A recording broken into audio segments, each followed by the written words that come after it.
காங்கேயம் காளைகளோட அழகும் வீரமும் தனி சிறப்புங்க. நானும் என்னோட ஹஸ்பண்டும் திருப்பூருக்கு அவங்க தங்கச்சி வீட்டுக்கு வந்திருந்தோம். பக்கத்துல தான் பொள்ளாச்சி மீட்டர் ரேஸ் காளைகளை பார்க்கறதுக்காக கூட்டு போயிருந்தாங்க. அப்படியே ஒரு பேட்டியும் எடுத்தாச்சு. அந்த பேட்டி வந்துட்டு நாளைக்கு இல்லைன்னா நாளை கழிச்சு போடுறேன். மீட்டர் ரேஸை பத்தி நிறைய சொல்லியிருப்பாங்க. ஏன்னா நம்ம ஊர் சைடு மாட்டு வண்டி பந்தயம், குதிரை வண்டி பந்தயம், மாட்டு வண்டியிலேயுமே வந்து ரெட்டை மாட்டு வண்டி, ஒட்ட மாட்டு வண்டி அப்படின்னு சொல்லி நடக்கும். பொள்ளாச்சி, கோயம்புத்தூர், திருப்பூர் இந்த சைடு வந்தீங்க அப்படின்னா மீட்டர் ரேஸ், அதாவது நம்ம சைட்லாம் ஒரு நாளைக்கு ஒவ்வொரு செட்டுலையும் 20 செட்டு 25 ஜோடி சேரும் அப்படின்னா இங்கே ஒரு நாளைக்கே 400 காளைகள் அந்த வண்டியில் வந்துட்டு வருவாங்க. ஏன்னா மீட்டர் பந்தயம் அப்படின்றனால 200 மீட்டர் 300 மீட்டர் அப்படின்ற மாதிரி இங்கே போட்டி வைப்பாங்க. அந்த 400 பேரில் யார் அந்த ஃபஸ்ட்டு முதலிடம் பிடிக்கிறா, தொடர்ந்து ஒரு 25 பரிசு கொடுப்பாங்க அப்படின்லாம் வந்துட்டு சொன்னாங்க.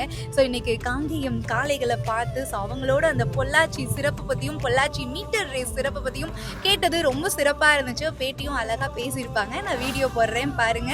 ரொம்ப ரொம்ப நன்றி மக்களே.